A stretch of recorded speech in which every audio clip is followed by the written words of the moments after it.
Ketua Bapilu DPP Partai Persatuan Pembangunan, Sandiaga Uno mengaku siap jika diajak bergabung oleh pemerintahan selanjutnya. Adapun hasil sementara perhitungan suara KPU menunjukkan pasangan Prabowo Gibran unggul. Sandi mengatakan P3 akan sangat terhormat jika diajak membangun bangsa bersama pemerintah. Hal ini selaras dengan nama partai yang menonjolkan persatuan dan pembangunan untuk Indonesia. Meski begitu, Sandi menyebut ada proses yang harus dilalui untuk mencapai keputusan tersebut.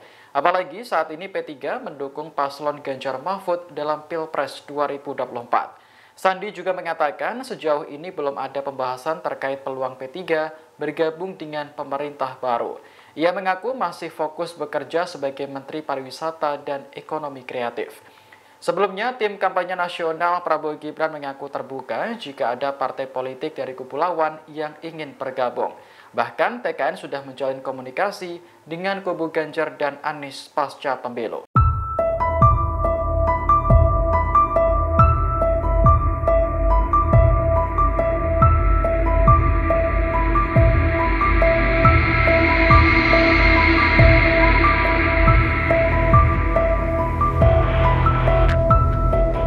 Sekjen Partai Nasdem Hermawi Taslim menyinggung ada menteri yang baru dilantik, padahal sebelumnya lantang mengkritik pemerintahan Jokowi.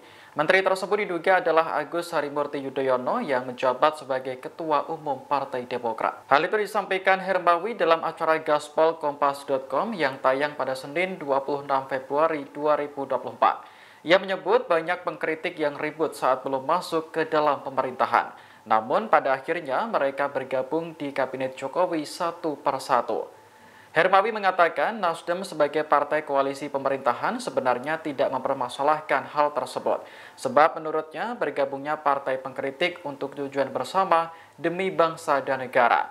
Hermawi juga mengatakan posisi Nasdem di pemerintahan Jokowi tidak berubah. Partai yang dipimpin Surya Paloh itu tetap berkomitmen untuk mengawal pemerintahan Jokowi sampai selesai. Diketahui Agus Harimurti Yudhoyono atau AHY dilantik sebagai Menteri Agraria dan Tata Ruang oleh Presiden Jokowi pada Rabu 21 Februari lalu. Masuknya AHY dalam Kabinet Jokowi menuai beragam respons dari publik karena sebelumnya menjadi oposisi selama hampir 10 tahun.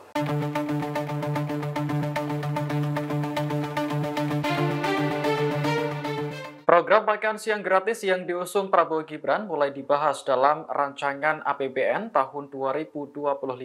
Sejumlah pihak mengkhawatirkan program ini justru akan menambah beban utang pemerintah. Namun hal tersebut langsung dibantah oleh Menteri Koordinator Bidang Perekonomian Erlangga Hartarto. Erlangga mengatakan kebutuhan anggaran program makan siang gratis sudah diperhitungkan dalam rencana defisit RAPBN tahun 2025. Angkanya di kisaran 2,48 hingga 0,28% terhadap produk domestik bruto. Lebih lanjut, Erlangga mengatakan pemerintah memasukkan program makan siang gratis dalam RAPBN 2025 bukan tanpa alasan. Menurutnya, langkah ini merupakan upaya untuk menyiapkan dasar anggaran bagi pemerintahan berikutnya.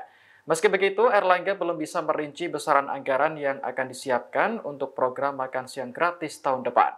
Sebab rinciannya masih dibahas oleh kementerian dan lembaga terkait. Sebelumnya, Erlangga menjelaskan program makan siang gratis tahap pertama akan dimulai dilaksanakan pada tahun 2025.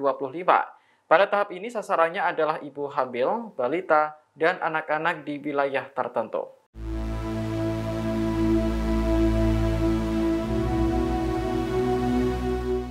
Ketua Umum Partai Golkar Erlangga Hartarto mengatakan Presiden Jokowi akan memiliki peran di pemerintahan Prabowo Gibran.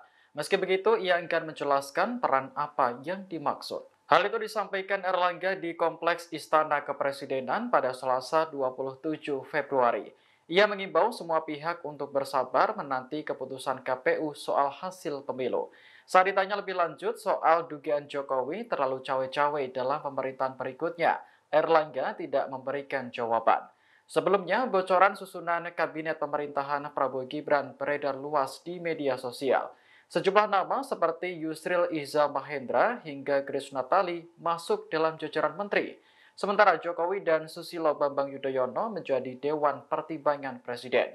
Menanggapi hal tersebut, juru bicara TKN Prabowo Gibran, Rahayu Saraswati memastikan tidak benar alias hoax. Ia mengklaim pihaknya justru belum memikirkan susunan kabinet Prabowo Gibran, sebab hasil resmi pemilu masih belum diumumkan oleh KPU. Sarah juga menambahkan bahwa Prabowo masih terbuka kepada partai politik yang ingin bergabung dalam pemerintahannya ke depan.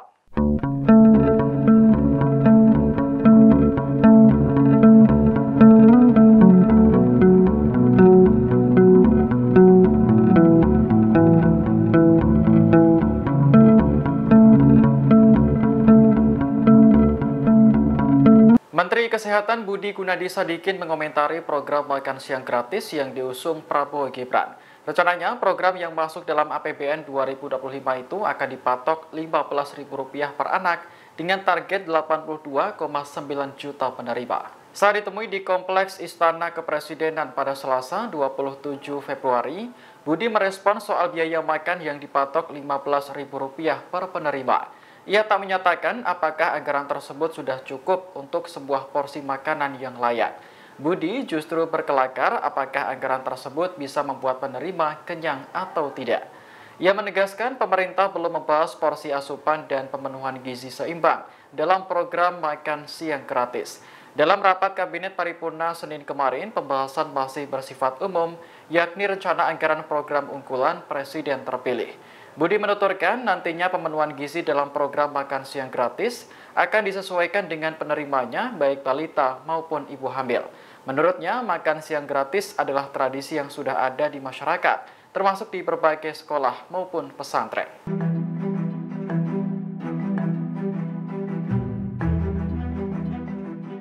Menteri Pertahanan Prabowo Subianto akan menerima pangkat Jenderal Kehormatan dari TNI pada Rabu 28 Februari besok.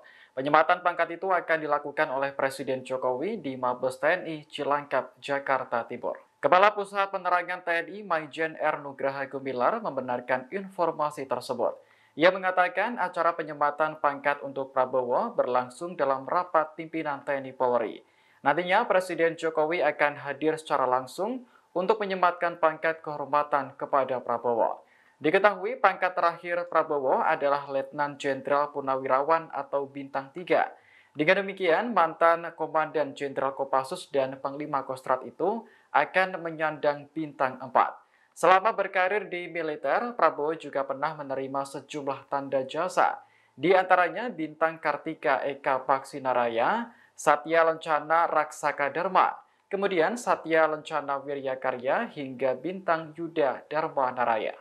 Download Tribun X sekarang, menghadirkan lokal menjadi Indonesia.